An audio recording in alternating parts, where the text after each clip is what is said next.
Hey everybody, Matt Galogli here with SRP Medical Marketing, and today I want to talk to you about a very controversial subject. And that subject has to do with logic versus emotion.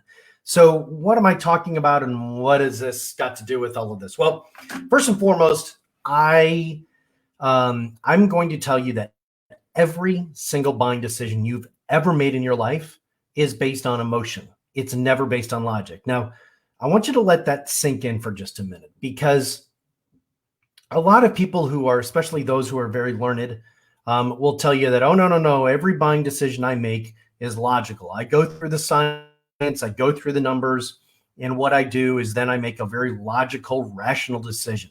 And I'm here to tell you nothing could be further from the truth, that every buying decision you've ever made is an emotional buying decision. So let me give you an example of this.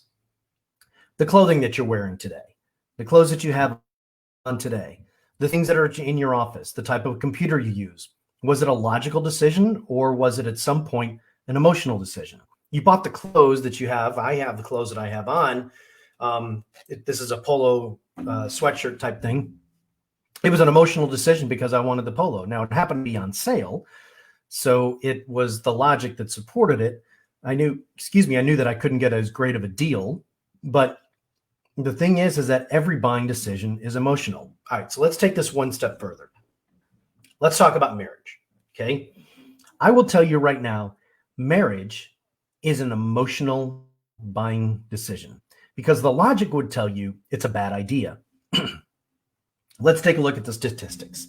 Here's what we know, and these statistics are readily known, right? They are readily available and they're known throughout the country. But here are the statistics in America on marriage.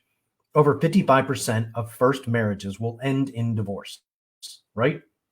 And they usually end in divorce after there's kids, which means that logically, not only are you going to have the expense of the wedding and all the expenses that come with, merging a household, but then what you're going to do is, logically, we know that if you get divorced, if you're the breadwinner, you're going to pay for alimony and child support, right?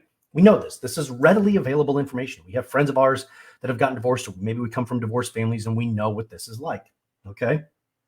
So we know logically what's going to be happening. We also know that if we get married a second time, the failure rates on that are like 60+%. If you get married a third time, well, at that point, you should just probably mail it in, right? So this is all readily available information. Now, emotionally, here's what we do also know is, when it comes to love, I can't tell you how to fall in love. I can't tell you how to fall in love. I can't tell you how to make it happen. I can't tell you how to sustain it. I can't tell you how to manufacture it. I can't tell you how to do any of that. Now, I can tell you how to do that. I can tell you how to start a practice. I can tell you how to market your practice. I can tell you how to make money. I can tell you how to manage your finances, but I can't tell you how to fall in love. I can't tell you how to make a marriage work. You see, I can't even tell you what love looks like, because what do you hear? Well, you'll know it when it happens to you, right? How many times have you heard that? Oh, you'll know it when it happens to you. You'll know when you fall in love. So we have this esoteric,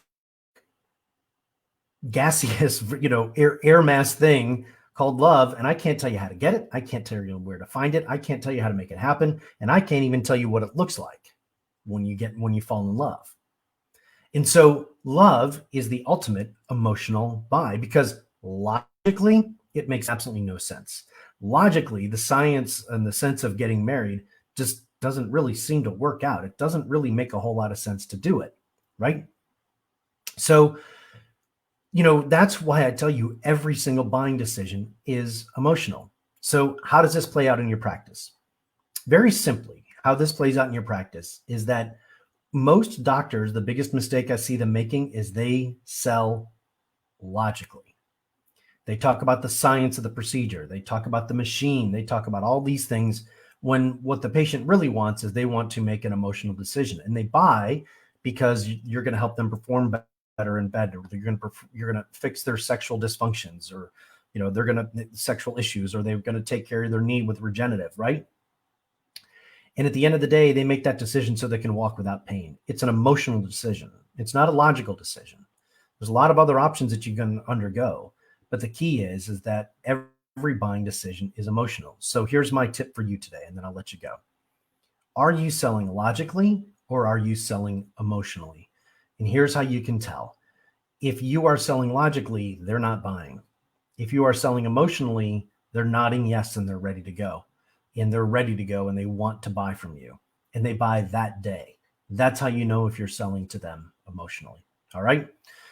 Hope that helps you today. Have a wonderful Monday. If you're watching this any other day of the week, whenever you're watching it, enjoy it. But I want to leave you with that thought. Remember, all sales are emotional. So keep that in mind as you're out there closing your patients. Have a great day, everybody. Talk to you later.